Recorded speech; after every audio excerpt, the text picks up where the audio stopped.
एक रामपुर नाम का गांव था जिसमें कई सारे लोग रहते थे।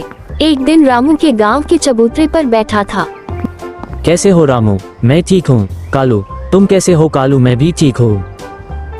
अरे भाई, अभी तो मैं शहर में काम करने के लिए जा रहा हूँ।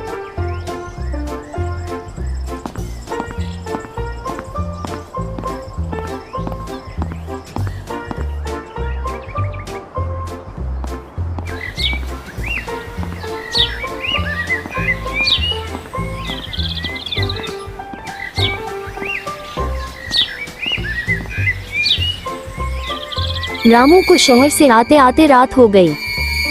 वह डरते डरते गांव की ओर चला गया। रास्ते में आते समय रामू ने पीछे से कुछ आवाज में सुनी तो उसने पीछे मुड़कर देखा तो पेड़ पर एक चुड़ैल बैठी थी। तो वह डर कर काम की ओर भाग भाग चला गया। तो उसने गांव के चबूतरे पर कल को बैठा हुआ देखा। तो रामू ने कालू से कहा, अरे भाई, रास्ते में वहाँ पर मैंने चुड़ैल देखी थी। परंतु कल ने कहा, नहीं, तूने कुछ और देखा होगा। एक दिन कल जब जंगल की ओर से एक गुफा की बाहर से जा रहा था तो उसने गुफा की बाहर से कुछ सीखने की आवाज सुनी। तो उसने गुफा में अंदर जाकर देखने के लिए अंदर गया। तो उसने देखा कि एक चुड़ैल किसी आदमी को मारकर उसे खा रही थी। तो वह गांव की तरफ भाग गया। तो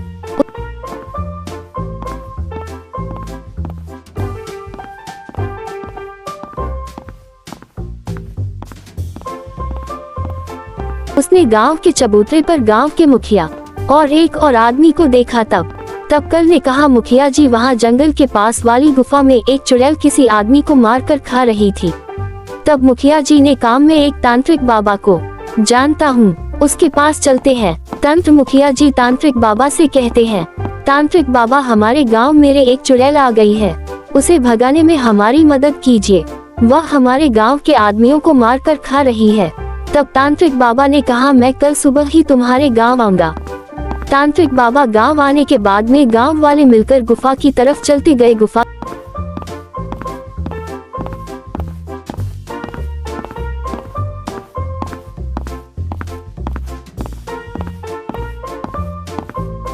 के अंदर जाने पर उन्होंने चुड़ैल को वहां पर खड़ा हुआ देखा।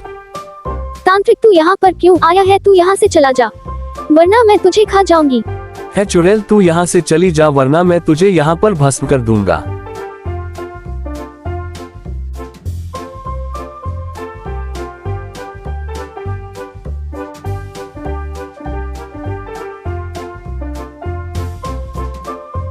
है चुड़ैल, तू चली जा यहाँ से।